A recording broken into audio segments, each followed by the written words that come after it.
សួស្តីអ្នកទាំងអស់គ្នាថ្ងៃនេះខ្ញុំមានវីដេអូមួយទាក់ទងនឹងការធ្វើដំណើររបស់ខ្ញុំមកកាន់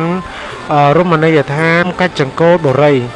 អញ្ចឹងនៅកន្លែងហ្នឹងក៏ជាទីកន្លែងសក្ការៈបូជាហើយវាក៏ជាទីកន្លែងរមណីយដ្ឋានដើម្បីឲ្យយើងនឹងកំសាន្តនៅពេលដែលយើង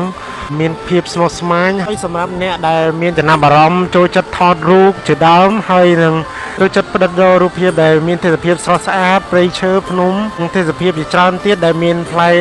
ឈើជាច្រើនប្រភេទដែលដាំនៅលើភ្នំហ្នឹង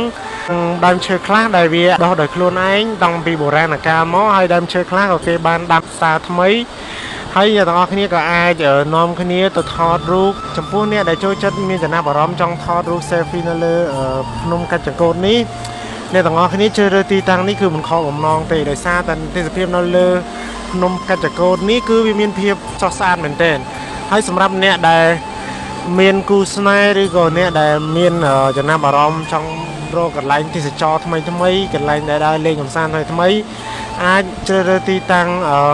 ភ្នំកាច់ចង្កូតនេះជាកន្លែងមួយដែលអ្នកទាំងអស់គ្នាបន្ធូរអារម្មណ៍នៅពេលចុងសប្តាហ៍ឬក៏ពេលដែលមានពិធីបុណ្យទានយើងទាំងអស់គ្នាក៏អាចនាំគ្នាមកធ្វើបុណ្យនៅលើភ្នំកាច់ចង្កូតនេះផងបានដែរហើយអ្នកទាំងអស់គ្នាក៏មិនគួរណាអត់ចោលសម្រាមផ្ដេសផ្ដាស់ដោយសារតែនៅលើភ្នំនេះវាមានកន្លោះកន្លៀតច្រើនមានដើមឈើមានទឹកធ្លាក់កន្លែងខ្លះក៏វាមានកន្លៀតថ្មអញ្ចឹងបើយើងបោះចោលសម្រាមទៅហើយថែមទាំងនៅទីនោះគេពិបាកក្នុងការសម្អាតណាស់អញ្ចឹងយើងគួរតែថែរក្សាអ្នកសម្អាតតិចអ្នកដែលចម្រងកាន់តែច្រើនអញ្ចឹងកន្លែងហ្នឹងយូរទៅនឹងកខ្វក់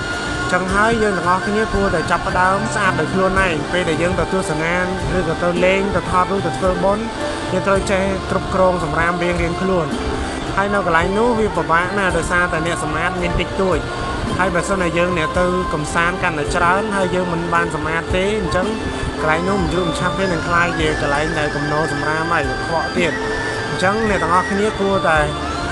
មានសម្រាមអីដែលយើងទិញហូបចុកដោយខ្លួនឯងយើងគួរតែរៀបចំទុកដាក់ឲ្យបានត្រឹមត្រូវគេមានធុងសម្រាមទៅតាមកន្លែងរបស់គេអញ្ចឹងយើងគួរតែកុំបោះចោលក្រៅធុងសម្រាមនៅពេលដែលយើង